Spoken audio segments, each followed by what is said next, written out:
I bet you guys have tried to do something yourselves out of your comfort zone, out of your skill set to save yourselves money or maybe possibly even time. And I'm sure it hasn't always gone quite to plan.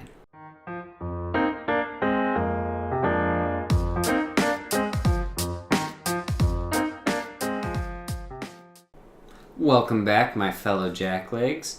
Thanks for tuning in to another episode of the Jackleg Act. If you haven't been here before, my name is Mushki, and I'm your guys' Master Jackleg. If you'd like, hit the subscribe button and become part of the Jackleg family.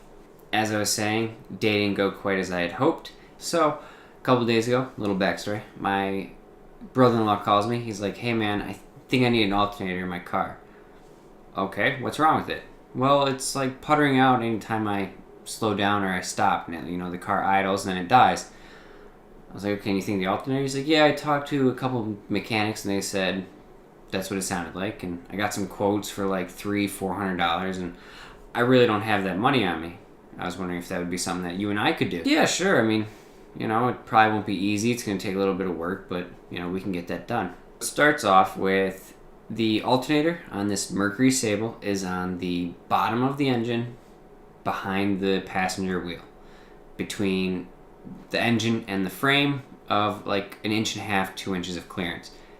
And we will come to find out that the alternator that is this big has to fit out a hole that's like that big and crooked.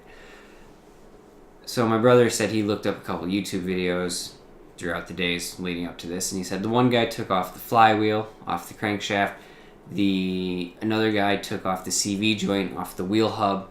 Something had to move pretty much to get this alternator out. Crazy awesome design, Mercury people.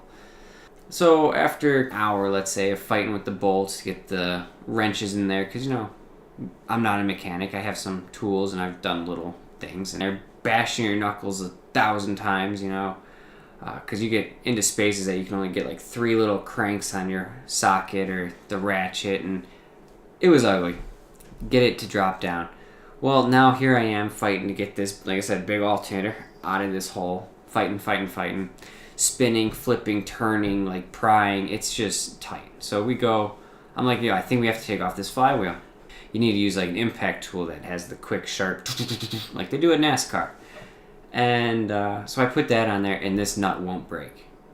Try forward, try backwards, just won't go. So I'm like, okay, well, we'll just have to fight the alternator out by hand. So I'm fighting with it some more, and after a little while I was like, I need to take a break. So I step away. My pop, being the know-it-all, comes up. He's like, oh, I can get it. He literally walks up, touches the alternator, and it kind of like just falls out from the behind the wheel well where it was sitting. I wasn't paying attention. He wasn't even paying attention. So now I'm like, well, how did that even come out? Because I got to put a new one back in there. He's like, well, I'm not sure. We'll get it. Okay, so my brother-in-law grabs the new one out of the box, and I look at it, and immediately I'm like, that's not right. That doesn't look like the one we pulled out.